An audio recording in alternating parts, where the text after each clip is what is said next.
Indo Pacific जंग का नया अखाड़ा बन सकता है। पुतिन ने जो घातक प्लान बनाया है उससे वॉशिंगटन तक दहशत में है।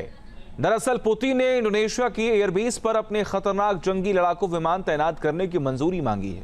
अगर ये मंजूरी मिल गई तो ऑस्ट्रेलिया से लेकर अमेरिका तक बड़ी मुसीबत में फंस सकते हैं। कैसे, देखिए। इंडो पैसिफिक में बढ़ा तनाव।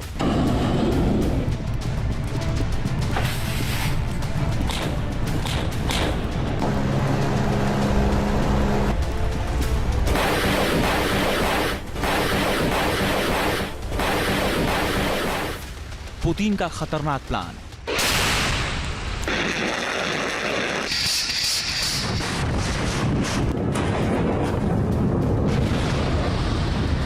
वॉशिंगटन से कैनबरा तक हाहाकार।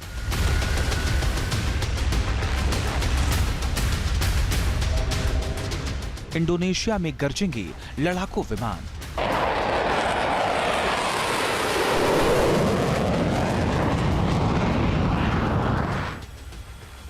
इंडो पैसिफिक में रूस चीन की साझेदारी से सुपर पावर अमेरिका पहले ही मुश्किल में है। अब पुतिन के कदम से ऑस्ट्रेलिया से लेकर अमेरिका तक दहशत मच गई है। रूस ने अमेरिका को तगड़ा झटका दिया है। पुतिन इंडोनेशिया में घातक बम वर्षक तैनात करने की फिराक में है, जिससे अमेरिका तक खलबली मच गई है। रूस ने इंडोनेशिया के मनहुआ एयरबेस पर लंबी दूरी के लड़ाकू विमान तैनात करने की मंजूरी मांगी है। अमेरिका और ऑस्ट्रेलिया के लिए खबर पैरों तले जमीन खिसकाने वाली है। अगर पुतिन अपने मंसूबों में कामयाब होते हैं तो रूसी लड़ाकू विमान ऑस्ट्रेलिया से सिर्फ 1200 किलोमीटर की दूरी पर होंगे। ऑस्ट्रेलिया और अमेरिका के बीच सैन्य गठबंधन है। ऐसे में इस लड़ाकू विमानों में अमेरिका के लिए भी खतरा है। अब सवाल है कि रूस इंडोनेशिया में लड़ाकू विमान क्यों तैनात करना चाहता है। इंडोनेशिया में जिस एयरबेस पर रूस लड़ाकू जेट तैनात करना चाहता है वो जगह रणनीतिक रूप से बेहद अहम है। यह एयरबेस प्रशांत क्षेत्र में प्रमुख समुद्री मार्गों तक पहुंच प्रदान करता है।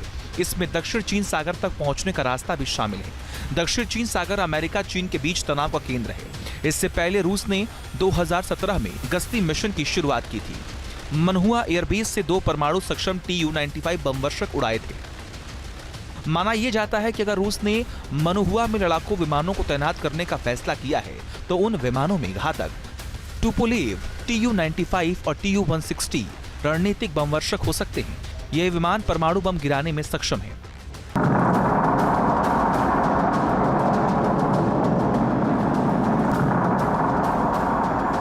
रशिया इंडोनेशिया में अपने लॉन्ग रेंज के बम वर्षक विमानों को तैनात करने के लिए वहां पे अपना एक एयर बेस बनाने की अनुमति शायद इंडोनेशिया से चाह रहा है।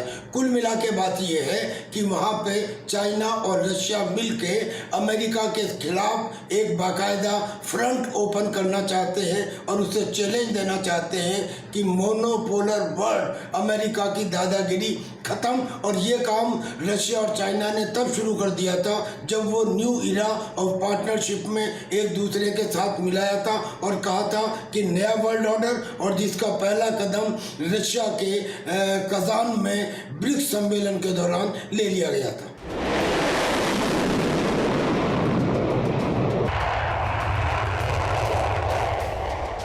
इन विमानों के जरिए रूस अपनी बम बरसाने की क्षमता का प्रदर्शन करता रहता है। इंडोनेशिया एक महत्वपूर्ण समुद्री चोक पॉइंट के बराबर है और ऑस्ट्रेलिया के करीब है, जिसने अमेरिका के साथ सैन्य सहयोग मजबूत किया है। चीन और रूस दोनों इसका विरोध करते रहे हैं। हालांकि चीन रूस के बीच भी सैन्य सहयोग मजबूत हुआ है। दोनों देश अमेरिका, जापान, दक्षिण कोरिया की तिकड़ी का मुकाबला करने के लिए हाथ मिला रखा है। यही वजह है कि इंडोनेशिया के एयरबेस पर रूस के लड़ाकू जेट अमेरिका और ऑस्ट्रेलिया के लिए बड़ा खतरा बन सकते हैं। हालांकि रूस चीन से निपटने के लिए अमेरिका भी लगातार अपने नेवी को मजबूत कर रहा है।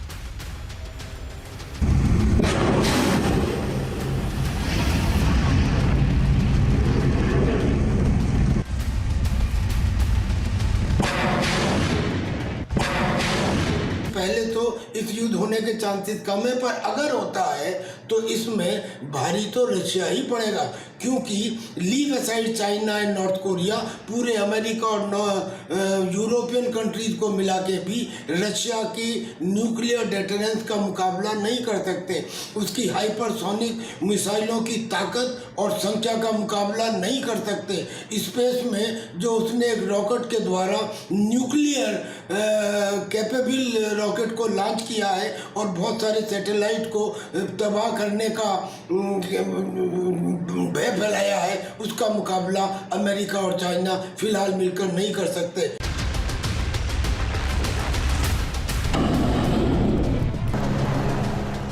संभावित खतरों को देखते हुए डोनाल्ड ट्रंप ने जहाज निर्माण के आदेश पर हस्ताक्षर किए हैं, जिसके तहत 381 नए शिप बनाए जाएंगे। अमेरिका के मौजूदा बेड़े में 295 युद्धपोत हैं। 2027 तक ये संख्या घटकर 283 हो जाने की उम्मीद है। 2054 तक बेड़े में 381 जहाजों को शामिल करने की उम्मीद है। जहाज निर्माण में अमेरिका का सीधा मुकाबला दुनिया के सबसे बड़े चीनी जहाज निर्माण उद्योग से होगा। चीनी कंपनियों ने दुनिया के लगभग आधे व्यापारिक जहाजों का निर्माण किया है। इतना ही नहीं, ट्रंप ने अमेरिका की सुरक्षा के लिए एक नया मिसाइल रक्षा कवच बनाने और सशस्त्र बलों को मजबूत करने के वादे भी किए हैं। जाहिर है, जंग की तैयारी दोनों तरफ से है, जिसे एक चिंगारी भड़का सकती है। Team news nation.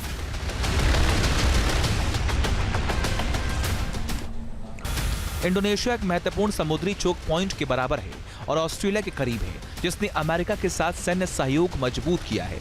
चीन और रूस दोनों इसका विरोध करते रहे हैं। हालांकि चीन रूस के बीच भी सैन्य सहयोग मजबूत हुआ है। दोनों देश अमेरिका, जापान, दक्षिण कोरिया की तिकड़ी का मुकाबला करने के लिए हाथ मिला रखा है। यही वजह है कि इंडोनेशिया के एयरबेस पर रूस के लड़ाकू जेट अमेरिका और ऑस्ट्रेलिया के लिए बड़ा खतरा बन सकते हैं। हालांकि रूस चीन से निपटने के लिए अमेरिका भी लगातार अपने नेवी को मजबूत कर रहा है।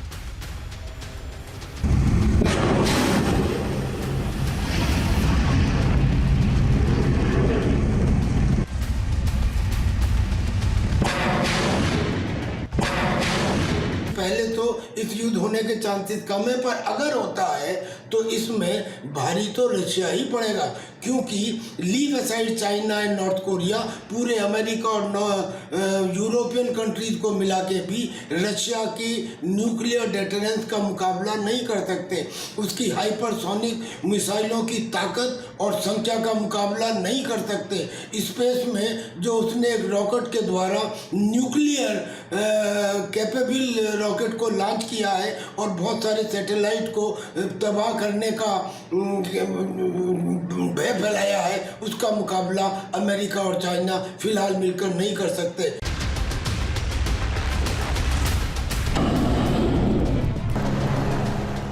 संभावित खतरों को देखते हुए डोनाल्ड ट्रंप ने जहाज निर्माण के आदेश पर हस्ताक्षर किए हैं, जिसके तहत 381 नए शिप बनाए जाएंगे। अमेरिका के मौजूदा बेड़े में 295 युद्धपोत हैं। 2027 तक ये संख्या घटकर 283 हो जाने की उम्मीद है। 2054 तक बेड़े में 381 जहाजों को शामिल करने की उम्मीद है। जहाज निर्माण में अमेरिका का सीधा मुकाबला दुनिया के सबसे बड़े चीनी जहाज निर्माण उद्योग से होगा। चीनी कंपनियों ने दुनिया के लगभग आधे व्यापारिक जहाजों का निर्माण किया है। इतना ही नहीं, ट्रंप ने अमेरिका की सुरक्षा के लिए एक नया मिसाइल रक्षा कवच बनाने और सशस्त्र बलों को मजबूत करने के वादे भी किए हैं। जाहिर है, जंग की तैयारी दोनों तरफ से है, जिसे एक चिंगारी भड़का सकती है। Team news nation.